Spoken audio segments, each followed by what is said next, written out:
열두 제자 중 성경에 가장 많이 등장하며 예수님과 항상 가까이 있던 인물, 베드로.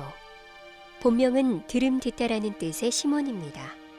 하나님의 말씀을 듣다 혹은 하나님께서 들으심으로 해석되면 긍정적이지만 갈대처럼 이 사람 저 사람의 말을 듣다 혹은 세상과 하나님의 말을 듣다가 되면 부정적인 의미가 됩니다. 갈대 같았던 시몬이 반석 같은 베드로가 된 것은 오직 주의 말씀만을 귀 기울여 듣게 되었다는 뜻이 되기도 합니다.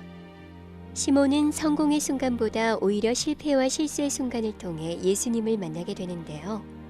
어부였던 그가 밤새도록 그물질을 했지만 한 마리도 잡지 못했던 그 실패의 순간에 예수님은 시몬을 찾아오셨습니다. 어부의 자존심도 버리고 목수였던 예수님의 말을 따라 깊은 데에 그물을 던지자 가득 잡힌 물고기 떼. 바닷속 상황을 훤히 아시는 예수님께서 자신의 마음까지도 다 아신다는 생각이 들자 베드로는 예수님의 발 앞에 무릎을 꿇고 자신이 죄인임을 고백하며 깨어지게 됩니다.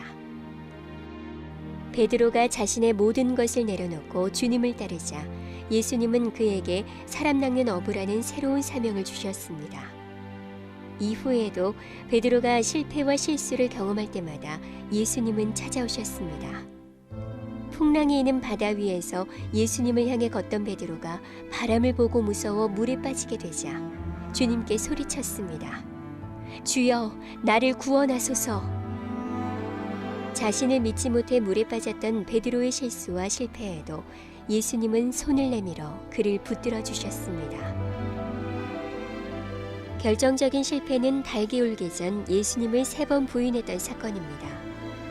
내가 주와 함께 죽을지언정 주를 부인하지 않겠다고 맹세했지만 결국 예수님을 3번 부인하였고 새벽 달개 울음소리를 들으며 베드로는 통곡하였습니다.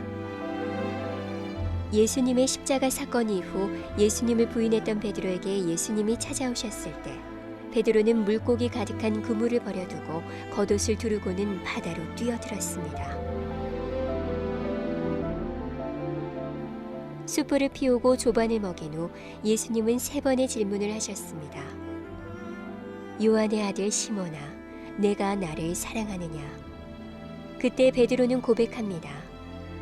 내가 주님을 사랑하는 줄 주님께서 아시나이다. 베드로의 고백을 받으신 예수님은 그에게 내 양을 먹이라는 새로운 사명을 주셨습니다. 하나님은 흠없는 자를 부르신 게 아니라 쓸모없이 버려진 돌 같은 자를 부르셔서 다듬고 만들어 쓰시는 것처럼 주님은 우리를 훈련시키십니다. 우리는 부끄러운 실패와 실수들을 얼마나 많이 경험하나요? 그때 필요한 것은 연약한 그 모습 그대로 주님 앞에 나아가는 것입니다. 베드로처럼 갈대와도 같은 나를 반석으로 만들어 주실 하나님을 신뢰하며 주님 앞으로 나아가시길 축복합니다.